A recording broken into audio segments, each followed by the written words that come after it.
తాకట్టులో ఉన్న బంగారాన్ని విడిపించి ఆ రోజు ఆన్లైన్ రేటుకే మేము కొంటాం. Sharma gold company. No doubt local జర్నీకి ఉపయోగించే క్యాబ్స్ కు ఆన్లైన్ లో బుకింగ్ వచ్చిన తర్వాత జనాలకు కాస్తంత మంచిగానే ఉంది. అయితే ఆయా యాప్ల ద్వారా సేవలు అందించే కొంతమంది డ్రైవర్లు చేస్తున్న మోసాలతో జనం బెంబేలెత్తిపోతున్నారు. పలు రకాలుగా పచ్చిగా మోసపోతున్నారు. తాజాగా కర్ణాటకలో ఓలా డ్రైవర్ చేసిన నిర్వాకం ఈ పరిస్థితికి అద్దం పడుతోంది. క్యాబ్ బుకింగ్లు చేసే సమయంలో ఎంత జాగ్రత్తగా ఉండాలో చెప్పకనే చెబుతోంది. ఇంతకీ ఏం జరిగింది?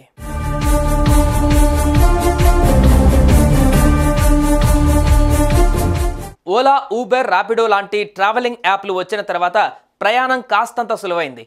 లొకేషన్ షేర్ చేస్తే చాలు ఇంటి దగ్గరకు వచ్చి ఎక్కించుకుపోయే టెక్నాలజీ రావడంతో చాలా ఇబ్బందులు తగ్గాయి. యాప్లకు పెరుగుతున్న డిమాండ్, జనాల అవసరాలను క్యాష్ చేసుకునేందుకు కొన్ని యాప్లు ప్రయత్నిస్తుండటంతో మంచిగా సేవలు అందించే వారికి కూడా చెడ్డ పేరు వస్తుంది. ఓలా యాప్లో క్యాబ్ బుక్ చేసుకున్న ఓ మహిళకు జరిగిన ఘోరం ఇందుకు తాజా సాక్ష్యంగా నిలుస్తోంది.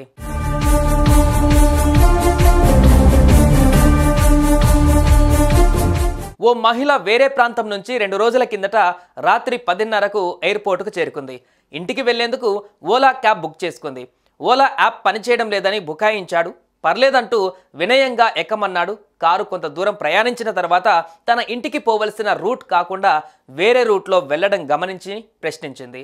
ట్రాఫిక్ ఎక్కువగా ఉందన్న సాకు చెప్పి అదే రూట్లో ముందుకు కదిలిన ఆ డ్రైవర్ యాప్లో చూపించినట్లు కాకుండా 1300కు బదులు 1500 ఇవ్వవలసిందేనంటూ పట్టుబట్టాడు.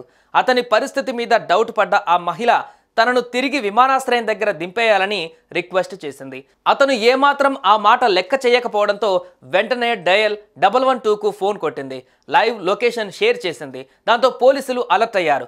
ఆ క్యాబ్ను వెంటాడి పట్టుకున్నారు. ఆ డ్రైవర్ని అదుపులోకి తీసుకున్నారు. పోలీసులు సకాలంలో స్పందించడం వల్ల తనకు అతని వల్ల ఎలాంటి హాని జరగలేదంటూ ఆ మహిళ సోషల్ మీడియాలో తన అనుభవాన్ని చెప్పుకొని కన్నింటి పర్యాంతమైంది.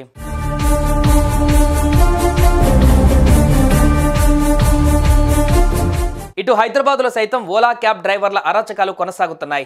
పల్లెటూరు నుంచి వచ్చిన ఓ కుటుంబం సికింద్రాబాద్ నుంచి ఓయూ కాలనీ దగ్గరకు వారి కుమార్తె సాయంతో క్యాబ్ బుక్ చేశారు. బుక్ చేసిన టైంలో క్యాబ్ ధర 260 చూపించింది. అయితే కొద్దిసేపటికే ఆ బుకింగ్ క్యాన్సిల్ అయింది. మళ్ళీ బుక్ చేస్తే పీక్ టైం పేరుతో అదే బుకింగ్ 860 రూపాయలు చూపించింది. అది గమనించకపోవడంతో బుకింగ్ కన్ఫర్మ్ చేశారు. గమ్యస్థానం చేరుకున్నాక డ్రైవర్ 860 కట్టమని అడగడంతో నివ్వరపోయారు.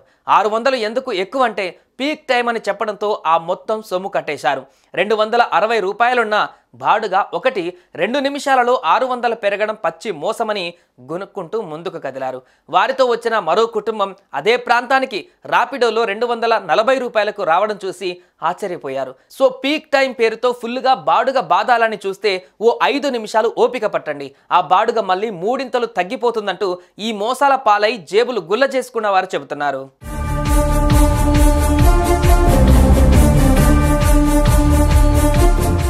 సో పీక్ టైం పేరుతో తెల్లవారుజామున పెద్దగా ట్రాఫిక్ ఉండకపోయినా 250 ఉండవలసిన బాడుగా 3-4 పెరగడం అన్నది పచ్చి మోసం కాదా అన్నది ప్రయాణికుల ప్రశ్న.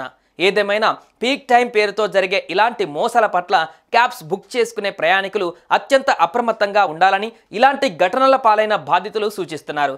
క్యాబ్ డ్రైవర్లు మోసం చేయడానికి ప్రయత్నిస్తే వెంటనే డయల్ 100కు ఫోన్ చేయాలని అంటున్నారు.